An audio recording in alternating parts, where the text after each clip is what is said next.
বীরগঞ্জের সেই পুরনো যে চিটাগাং হোটেল রয়েছে সেই হোটেল নতুন আঙ্গিকে দেখতে পাচ্ছেন নতুন উদ্যমে কাজ শুরু করেছে। সেই হোটেলটির মেরামত করা হয়েছে, প্লাস পুরনো দিনের সেই স্বাদকে আরও উন্নত মানের যে স্বাদ রয়েছে সেই স্বাদ ফিরিয়ে নিয়ে আসার জন্য চিটাগাং গরুর হোটেলের যে মাংস রয়েছে সেই হোটেলে এসে সুন্দরভাবে সুন্দর পরিবেশনে পরিষ্কার পরিচ্ছন্নভাবে যারা যারা আসবেন হোটেলে, যারা খাইতে আসবেন তাদের জন্য সুন্দর সুন্দর ব্যবস্থা রয়েছে। ভাই কোথা থেকে আসেন আপনি? NRB Islamic life insurance.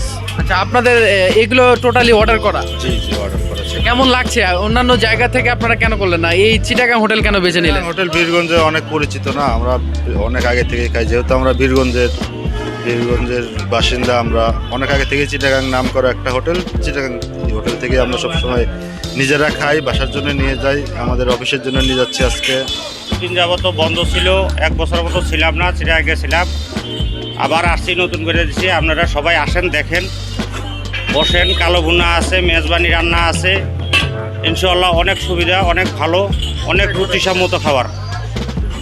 হাঁসের মাংস আছে, দেশি হাঁসের মাংস, রাজা হাঁসের মাংস। আসেন ইনশাআল্লাহ, আমি সবাইকে ভালো পরিবেশন করার চেষ্টা করব। এটা বাড়ির জন্য খাইছেন? হ্যাঁ, এখানকার খাওয়া দাওয়া ভালো লাগলো তো, খাইয়ে দেওয়ার জন্য বাড়ির জন্য নিয়ে যাচ্ছি ইনশাল্লাহ। আচ্ছা, আগের চিটাগাং হোটেল এবং নতুনভাবে যেটা সাজানো হয়েছে এই চিটাগাং হোটেলের স্বাদটা কিরকম, তফাৎটা কিরকম? আলহামদুলিল্লাহ, এটা স্বাদ অনেক ভালোই লাগলো খাওয়া দাওয়া করে ইনশাল্লাহ। একবার হলেও টেস্ট করে দেখবেন এই হোটেলের খাবার, অনেক ভালো ইনশাল্লাহ।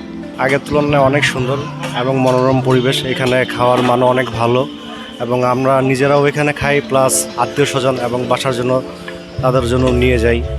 কোনো কিছুর প্রয়োজন হলে হয়তো এখান থেকে নিয়ে যাই আর কি। তো আলহামদুলিল্লাহ অনেক মান ভালো এবং আগের তুলনায় বর্তমানে অনেক সুন্দর পরিবেশ। তো সব দিকে খাবারটা কিরকম? হ্যাঁ, ভালো, অনেক ভালো মানের খাবার এখানে পাওয়া যায়। না, ভালো, এখানকার খাবার দাবার কেমন? না, খুব সুন্দর খাওয়া। হ্যাঁ, ফ্রিতে খাইছি। আচ্ছা, আপনি কি করেন? আমি ছেলে মেয়েকে খাই, আচ্ছা, আপনাকে ফ্রি খাওয়াইলো কেন? খাদ্যের হিসাবে খাওয়াইছে। খাওয়াইছে। এখানে আরেকজনকে দেখতে পাচ্ছি যিনি এই হোটেলের অনারশিপে রয়েছেন, ক্যাশের দায়িত্বে রয়েছেন। আমরা কথা বলার চেষ্টা করবো। ভাই, আপনার নাম? জি, মনিরুল ইসলাম আমার নাম। আচ্ছা, চিটাগাং হোটেল বহুদিন থেকেই একটা সুনামধন্য, আমাদের বীরগঞ্জে নাম ধরে রেখেছে। তো এই হোটেল নতুনভাবে নতুন উদ্যমে কাজ শুরু করলো, আবার নতুন আঙ্গিকে একটা সাজসজ্জায় মেতেছে। তো এখানে কি কি সুযোগ সুবিধা থাকবে, যা এখানকার যে যারা যারা আসবেন, খাইতে আসবেন এবং পরিবেশ পরিচ্ছন্ন সব কিছু মিলে টোটালটা একটু বলবেন? জি, আসলে যে চিটাগাং গরুর মাংসের যে রান্নাটা, এটা কিন্তু আসলে বরাবরই ভালো এবং আগে থেকে এখানে পরিচিত যারা বীরগঞ্জের লোক তারা সবাই জানে, ঠিক আছে, যে এখানকার আসলে রান্নাটা কীরকম, চিটাগাং গরুর মাংস হোটেল কীরকম, পরিবেশ সব মিলিয়ে আর কি একটা ভালো, ঠিক আছে।